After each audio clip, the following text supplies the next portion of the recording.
For the 1969 Tasman season, we only had one car, the Mildon Alpha, driven by Frank Gardner, in the 4 races in New Zealand. But back in Australia, we had entered a very full team of 3 cars for the first event at Lakeside, the Australian Grand Prix. Joining Frank Gardner and Kevin Bartlett in the Alpha engine cars was the Australian 1.5 litre champion Max Stewart in the Alpha engine Formula 2 Mildon car. Frank Gardner had had mixed success in New Zealand and had brought back a total of 7 points towards the Tasman Cup. Piers Courage in his Brabham biplane had been more successful and was second to Amon in the point score. Bartlett was driving the car in which he had won his Australian Championship. The 2 Ferraris of Amon and Bell were most exciting additions to the local scene. Max Stewart settles down to enjoy his first sponsored drive for us. Graham Hill, current world champion, had not had a brilliant time in New Zealand.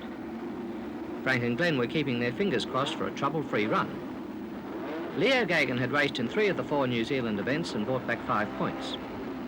Gardner was on the 3rd row of the grid with a 53.4. Rindt was alongside him with a 53.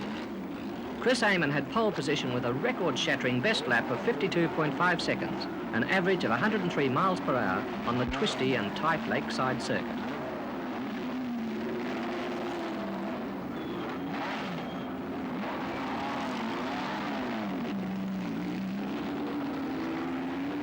Gardner looked cosy in his all-enveloping cockpit, and Bartlett was happy enough to give a cheerful thumbs-up sign. Stewart had brought his own mechanics, as we just didn't have enough to go round. Amon was 4 points ahead of Courage and had already won the New Zealand Grand Prix. And now for the start of the 34th Australian Grand Prix. Away they go. It's Amon, Courage, Bell, Hill, Gardner, Rindt, Gagan, Bartlett, Allen, Stewart in the first bunch. First time round, it's Amon, Hill, Courage, Bell and then Gardner. Gagan, Rindt, Bartlett, Allen and Stewart.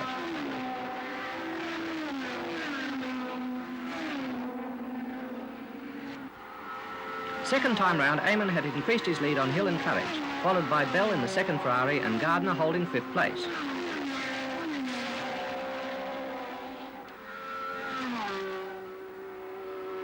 Third time round and the placings remain the same.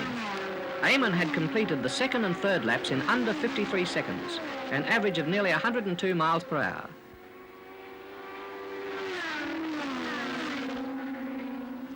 Going into BMC on the 5th lap, Courage clipped Hill and went off the track. We had our troubles too. Well, the same thing that happened here, a blown head gasket. We suspected it and we weren't real sure, and unfortunately it was.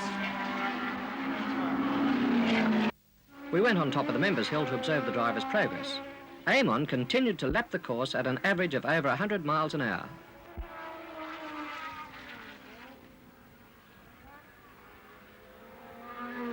Graham Hill was lying 3rd after Bell slipped into 2nd slot when Courage went off the track. Hill was trying hard but making no impression on the flying Ferraris.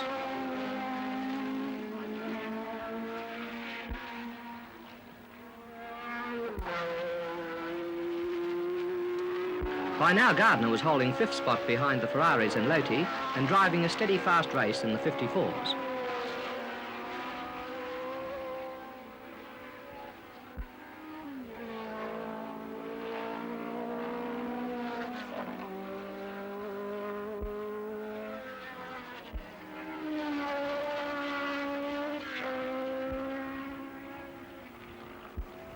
Max Stewart in our 3rd car was lapping in 56s and having a great dice with the 1600cc brigade.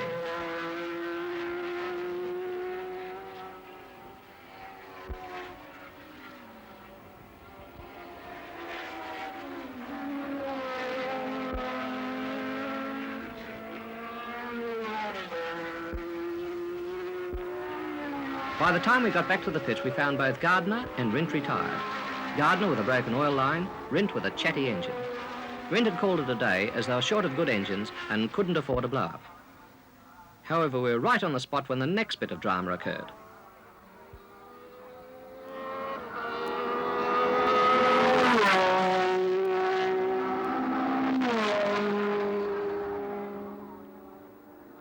Chris Amon flashes past in a winning manner. Allen and Stewart hold 5th and 6th places.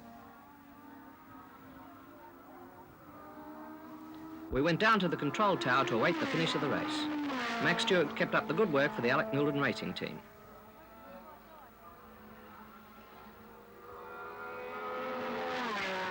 Amon gets the flag to win the 34th Australian Grand Prix in record time. Hill comes home in 4th spot, having lost 3rd place to Gagan. Bell comes in 2nd place, making it a Ferrari 1-2 for the race.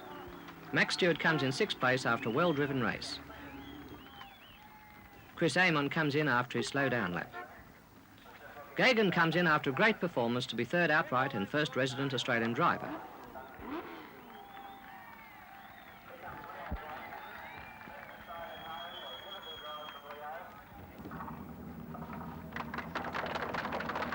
Dame Zara Holt came down to watch the race, thoroughly enjoyed herself, and then presented the prizes.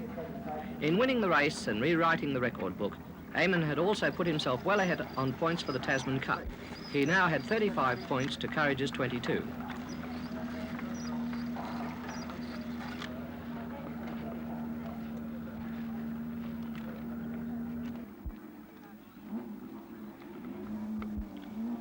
The next weekend at Warwick Farm was a wet one.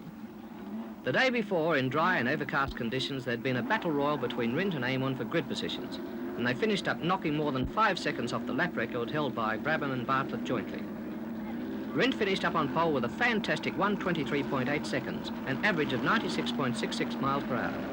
Amon was alongside him with a 1:24.5. It started raining overnight and then poured throughout race day. But that didn't stop the racing or an enthusiastic crowd of 20,000 turning up to see the fun.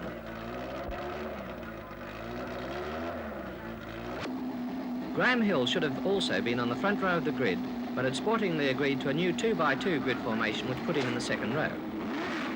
Bartlett on 4th row had changed to Firestone wetties as Gardner had bagged the last remaining set of Goodyear wet weather treads. We thought Gardner wasn't going to make it as at the last moment his ignition complained about the rain. Some quick work by Glenn Abbey got him onto the line just in time. Max Stewart joined the spectators as a bearing went in his engine during practice and there was insufficient time to rebuild the engine for the race.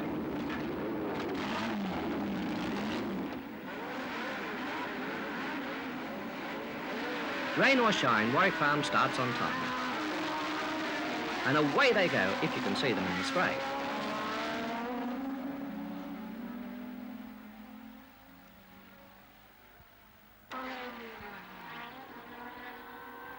First time round, Rindt is in the lead, followed by Hill and Bell.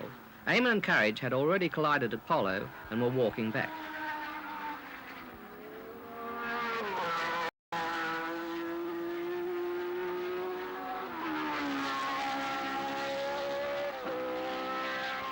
Second time round, and Rindt was well in the lead, followed at a respectable distance by his teammate, Graham Hill. Gardner takes Gagan to move into 3rd place. Next time round, Gardner and Bartlett are 3rd and 4th. Courage's car is brought back to the pits, and spinning off and clipping Amon, he had unwittingly given him the Tasman Cup on a plate.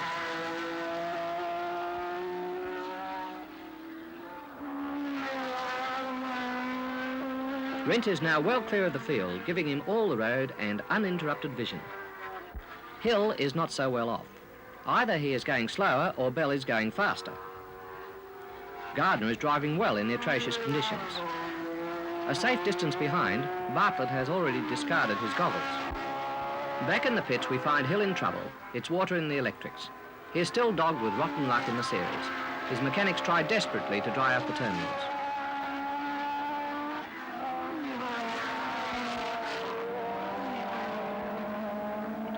Gardner and Bartlett continue to circulate smoothly.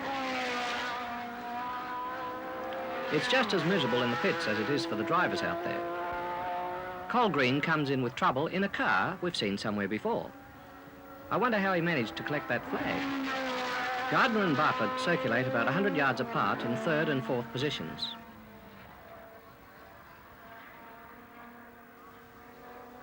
Rindt keeps up with his rapid pace for the wet conditions, whilst Hill comes in again for another squirt with a silicone-based spray. Bell keeps up the good name of Ferrari in 2nd place.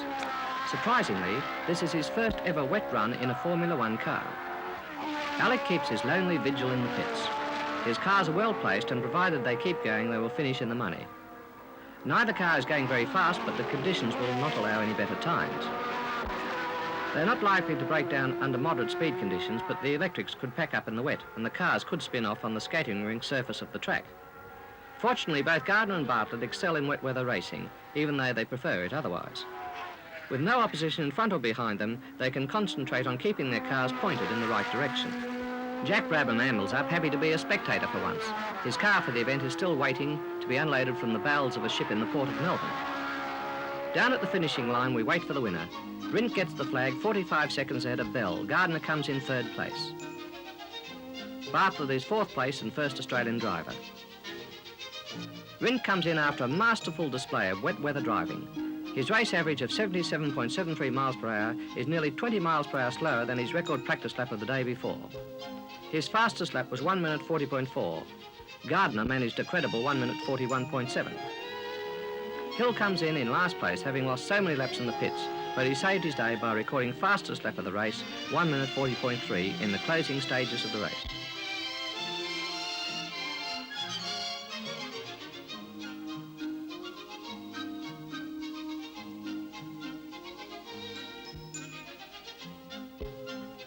The weather returned to normal for the last round of the Tasman series at Sandown Park, Melbourne.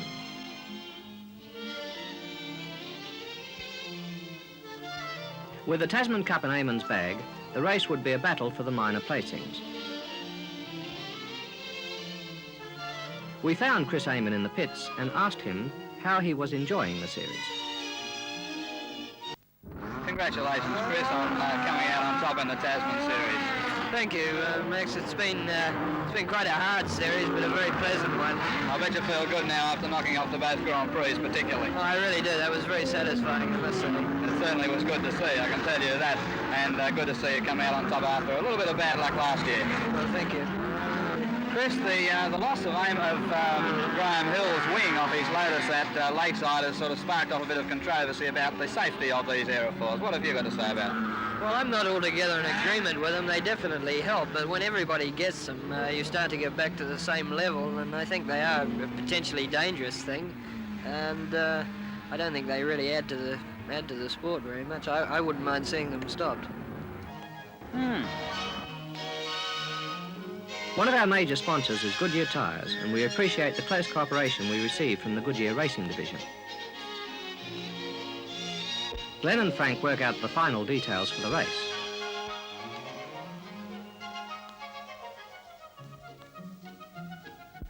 About the only chance a mechanic has for a works drive is in the pit road. We only had 2 cars entered at Sandown as we didn't have time to rebuild the engine in the 1600 car for Max Stewart.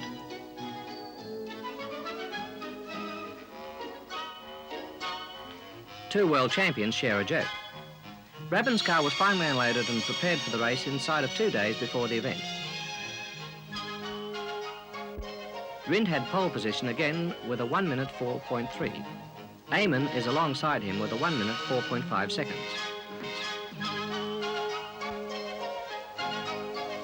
Our drivers are a little further back as the grid formation has been reduced to 2 by 2 in the interests of safety.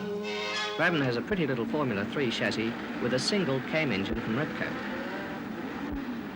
The start at Sandown is about half a mile from the pits, and if nothing else, it keeps our mechanics in good trim for the event. The unusual use of the starting flag had the leaders creeping over the line. But away they go, and Rindt has the better of the start over Amon.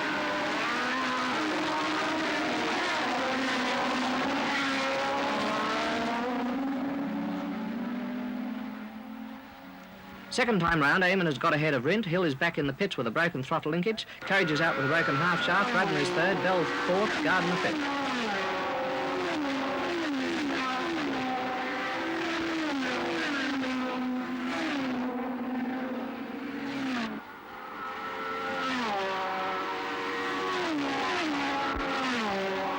We race down to Shell Corner to see the fun. Amon and Rindt are having a ding-dong battle. Brabham is third. Graham Hill is back in the race, working his way through the tail-enders. Gardner has passed Bell and is now in fourth position behind Brabham.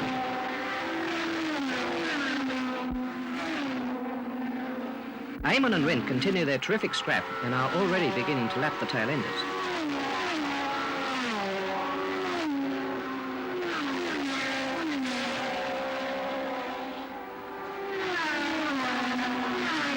Try as hard as he can, but Rindt cannot get past Amon again. Gardner keeps up the good work for the Alec Mildren team. By now, Bartlett has retired with a broken exhaust stub.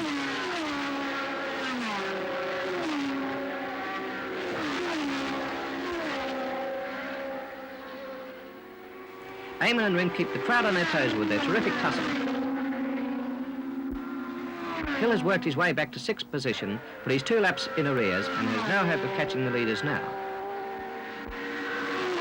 Braddon in 3rd place and Gardner in 4th are well spaced and give us an opportunity to observe them in action. Neither Braddon or Gardner have quite the power to keep up with the leaders, but are doing well in their respective positions.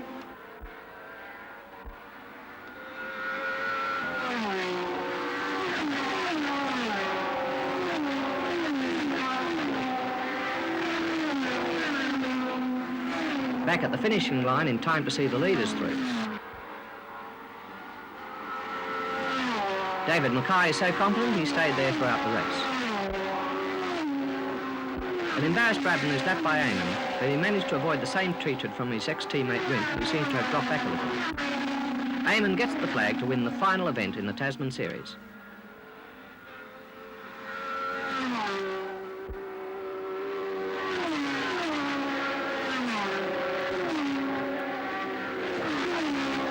Gardner came in a credible 4th position. Amon comes in after his slowdown lap and is delighted with the win, remembering how close he came to Jim Clark the year before at Sandown. Chris Amon won 4 of the 7 Tasman races and with a couple of thirds finished with 44 points. His rival Rindt won 2 races and had a couple of seconds to make 30 points. Courage did well in New Zealand, including a win, but was conspicuously unsuccessful here and collected 22 points. Graham Hill had a poor time, but managed 21 points. Altogether, an exciting end to an exciting series as Amon takes care of the Tasman Cup.